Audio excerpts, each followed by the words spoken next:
When people asked Clara Bennett where she grew up, she always hesitated. Clara returns to her childhood home after her mother's death, planning to sell it and move on. While exploring the house, she discovers that a door and staircase she remembers from childhood were deliberately sealed behind a wall. When she uncovers the hidden staircase, she finds a secret room filled with boxes, letters, and memories her mother carefully preserved. The letters reveal the truth about Clara's past. Her mother hid the room to protect her from an abusive father and sealed it when Clara left, unable to explain the pain she was shielding her from. What Clara once believed was emotional distance was actually fear and protection. Instead of selling the house, Clara transforms it into a quiet retreat for women who need safety and space. The hidden room becomes a symbol of healing, showing that some parts of our past are hidden not out of shame, but until we are strong enough to understand them. Let's carry on. Please hit the subscribe button and make my day. Let know where are watching from in comment. There was the easy answer, a small coastal town, nothing special, and then there was the truth. The truth was a weather-beaten house perched above the harbor, its paint forever peeling, its stairs forever creaking, and a childhood shaped by silences no one ever explained. Clara left that house at 18 and never looked back. At least, that's what she told herself. At 34, divorced, exhausted, and with her life packed into a rented van, she stood once again at the bottom of the hill leading up to the house. Her mother had passed away quietly in her sleep 2 weeks earlier, leaving Clara as the sole heir to a property she hadn't stepped inside for 16 years.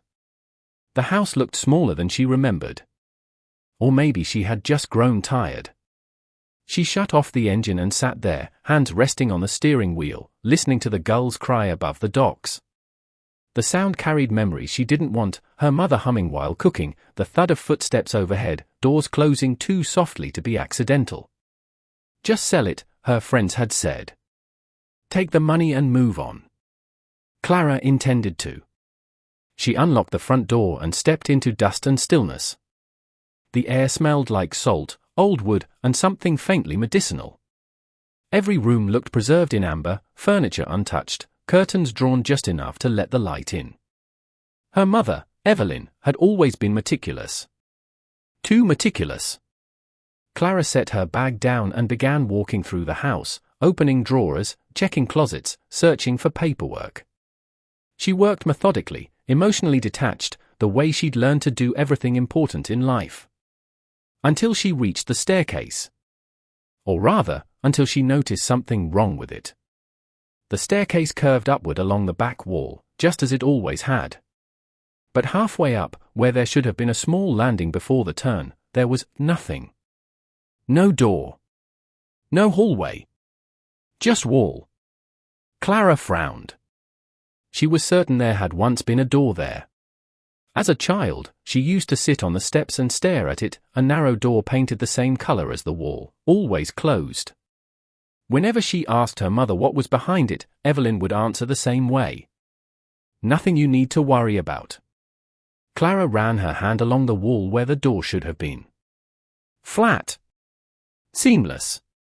Recently painted. Her pulse quickened. The absence. The next morning, Clara climbed into the attic to look for house plans. Her mother kept everything. She always had. After an hour of digging through boxes, Clara found a rolled-up blueprint tucked inside a tube labeled Renovations, 1999. She unrolled it on the attic floor. And there it was. A narrow staircase branching off the main one. Leading upward. To a room that no longer existed. Her breath caught. Someone hadn't forgotten the room. Someone had erased it. Clara sat back on her heels, mind racing. Her mother renovated the house the year Clara turned 18, the same year Clara left. The same year everything in their relationship fractured beyond repair. She went back downstairs and stood at the spot again, pressing her palm against the wall. Hollow. The sound echoed back softly, unmistakable. You've got to be kidding me, she whispered. The hidden staircase. It took her 2 days to work up the courage. On the third evening, with the sun sinking into the sea and shadows stretching across the floor, Clara picked up a hammer from the shed and returned to the staircase. The first strike cracked the plaster. She froze, half expecting her mother's voice to scold her from the kitchen. Nothing. She struck again. Plaster crumbled away, revealing old wood beneath, a doorframe sealed behind layers of paint and drywall. Her heart pounded as she cleared the rest, uncovering a narrow wooden door, handle removed, hinges intact. A staircase hidden behind a staircase. Her hand shook as she pushed the door open. It creaked inward, releasing a breath of air that smelled like dust, paper, and something faintly sweet. The steps were steep and narrow, leading upward into darkness. Clara hesitated. Then she climbed. The room above. The hidden staircase ended in a small room tucked beneath the roofline, slanted ceiling and all. A single window faced the harbor, its glass fogged with years of neglect. The room was sparse but intentional. A desk. A bookshelf. A narrow bed. And boxes. Dozens of them. Each labeled carefully in her mother's handwriting. Clara, age 6. Clara, age 9. Clara, age 12. Her throat tightened.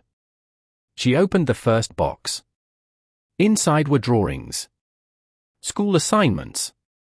A small notebook with a unicorn on the cover, Clara's handwriting messy and round. She flipped it open. I wish Mom would talk to me.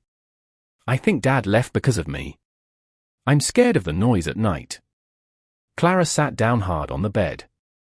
She opened another box. Letters. Unsent. All addressed to Clara. Written by her mother. The truth. The letters weren't dramatic. They weren't apologies filled with grand language. They were quiet. Honest. And devastating. In them, Evelyn explained things she had never been able to say out loud. That Clara's father hadn't just left.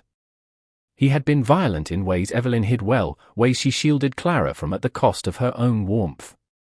That the room above the stairs had been built as a safe place, a place where Clara could sleep when things downstairs weren't safe. That after the divorce, Evelyn didn't know how to step out of survival mode. I forgot how to be soft, one letter read.